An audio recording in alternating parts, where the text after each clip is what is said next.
ಮೊದಲು ಇವನು ಸಿಕ್ತಾ, ಅಬ್ಯಾಂಡೆಂಡ್ ಪೆಟ್ ಅಂದ್ಕೊಂಡ್ವಿ. ಲೀಶ್ ಇತ್ತು, ಓನರ್ ಇಲ್ಲ.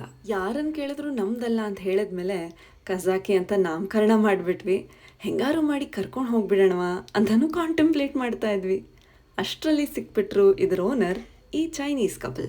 ಬಟ್ ಇಟ್ ಟರ್ನ್ಸ್ ಔಟ್ ಅವನು ಅಬ್ಯಾಂಡೆಂಡ್ ಪೆಟ್ಟೆ ಕಾರಿಂದ ಪಾಪ ಯಾರೋ ಎಸ್ತ್ ಹೋಗಿರೋದು.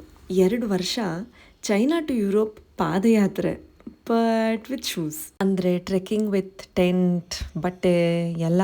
ಅಷ್ಟೊಂದು ಲಗೇಜ್ ಜೊತೆ ಇವನು ಕೂಡ ನಡೆಯೋಕ್ಕಾಗಲ್ಲ ಅಂದ್ಬಿಟ್ಟು ಹೊತ್ಕೊಂಡು ಹೋಗ್ತಾರಂತೆ. ಬಾರ್ಟಿಯರ್ ಇವನ ಹೆಸರು. ಫಸ್ಟ್ ಟೈಮ್ ಸಿಕ್ಕಿದ್ದ ಈ ಕ್ಯಾನಿಯನ್ಸಲ್ಲಿ. ಸೆಕೆಂಡ್ ಟೈಮ್ ಬೈ ಚಾನ್ಸ್ ಈ ಲೇಕಲ್ಲಿ ಕೂಡ ಸಿಕ್ಬಿಟ್ಟ. ಆ ಚೈನೀಸ್ ಕಪಲ್ಗೆ ನಾವು ಕಂಡ್ವಿ ಅಂತ ಸಿಕ್ಕಾಪಟ್ಟೆ ಖುಷಿಯಾಗೋಯ್ತು. ಸೊ ಇನ್ನೂ ಟೈಮ್ ಸಿಕ್ತು ಅವ್ರ ಜೊತೆ ಮಾತಾಡೋಕ್ಕೆ.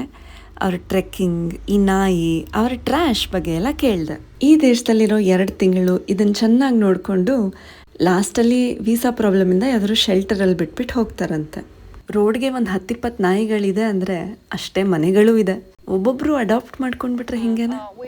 We planned to trek in Kazakhstan for 2 months, and we found Batyr on the road. At that time, he was weak and sick and can't even eat anything. But after 2 days, look, he was strong and healthy. But the bad thing is, our trekking luggage, heavier and heavier. We can have chocolate and some water, but we feed them bread, the sausage, the milk, a lot of things, and even we take the trash, So you carry your trash.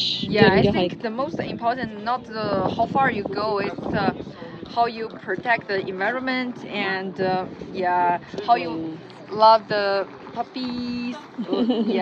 Warm and cosy ಆಗಿರೋ laundry ಬ್ಯಾಗಲ್ಲಿ ಇದನ್ನು ಹೊತ್ಕೊಂಡು ಹೋಗ್ತಾರೆ ಎಲ್ಲ ಕಡೆ. ನಾವಿಲ್ಲಿ breeding ನಿಲ್ಲಿಸಿ adoption ಶುರು ಮಾಡಬೇಕು.